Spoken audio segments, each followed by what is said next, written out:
ప్రకాశం జిల్లా సింగరాయకొండ స్టేషన్లో కుటుంబం ఆత్మహత్య కేసులో భారీ ట్విస్ట్ చోటు చేసుకుంది. బుచ్చిరెడ్డిపాలెం వ్యవసాయాధికారి హరిహత్య కేసులో ప్రధాన నిందితుడు హరికృష్ణ కుటుంబమై బలవన్మరణానికి పాల్పడినట్లు పోలీసులు గుర్తించారు. ఇక మరింత సమాచారం మా ప్రతినిధి రాజారావుని అడిగి తెలుసుకుందాం. ఇక రాజారావు చెప్పండి, ఇక ఆత్మహత్య గల కారణాలేంటి?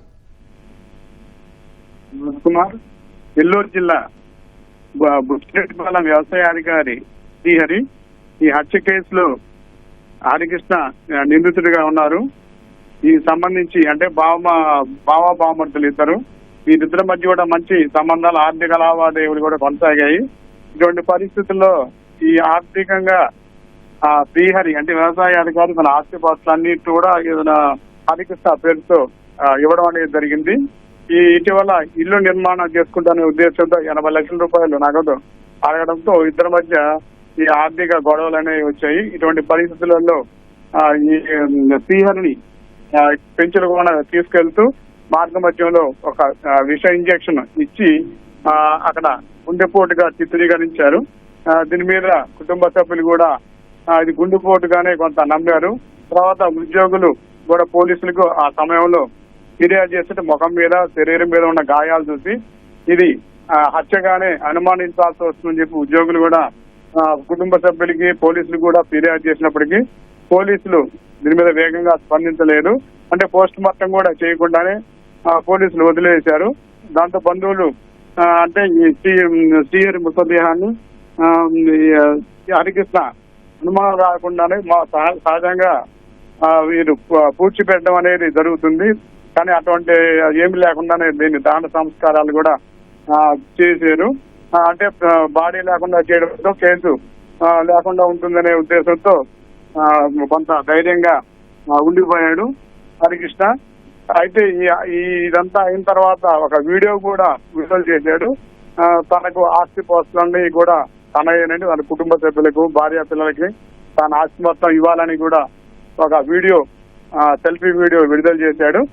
చేసి అక్కడి నుంచి పరారయ్యాడు. అయితే వెంటనే అతనికి పోలీసులుగా తర్వాత దాన సంస్కారాల తర్వాత ఈ నెల 6వ తేదీన జిల్లా ఎస్పీకి శ్రీహరి భార్య లావణ్య ఫిర్యాదు చేశారు. ఫిర్యాదు చేయడంతో పోలీసులు కేసుని మొదలుపెట్టి వెంటనే వీరికి సాక్ష్యాధారాలతో కూడా పోలీసులు సేకరించారు.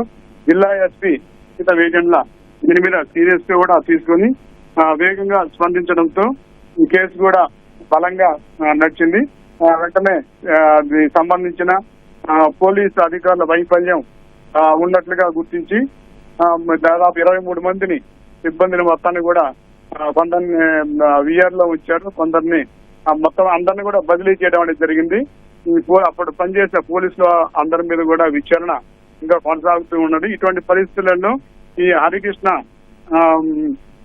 కోసంగా పోలీసులు గాలిస్తున్న ఈ పరిస్థితులలో కొంచెం భయాందోళనకు గురయ్యారు. కుటుంబ సభ్యుల్లో కూడా ఇది భావన హత్య చేశాడనే ఒక ఆరోపణలతో కూడా ఈ గొడవల నేపథ్యంలో అతను సొంత ఊరు అంటే నెల్లూరు జిల్లా టీపీ గూడూరులో ఉంటారు. వీరు టీపీ గూడూరు నుంచి పిల్లలతో హరికృష్ణ సింగరాయకొండకి వెళ్ళాడు. ఆ పరిసర ప్రాంతాలలో అక్కడి నుంచి ఇక్కడ తోటపల్లి అంటే ఆర్వి కండ్రిగా వాసులు వీళ్ళు.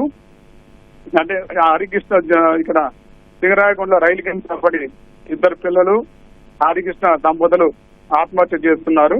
అంటే పోలీసులకి దొరికిన మృతదేహాల వద్ద ఆధార్ కార్డులు కూడా లభించాయి. ఆధార్ కార్డులను బట్టి హరికృష్ణ కుటుంబ సభ్యులుగా వీరు భావిస్తున్నారు. ధన్యవాదాలు రాజారావు.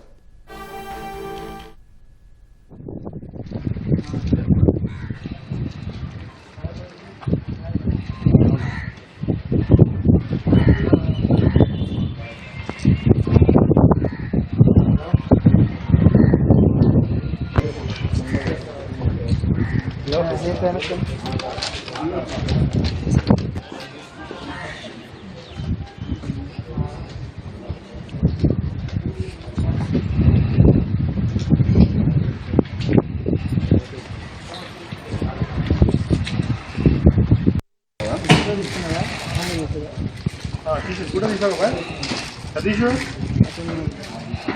స్వప్నేష్ ఉండండి.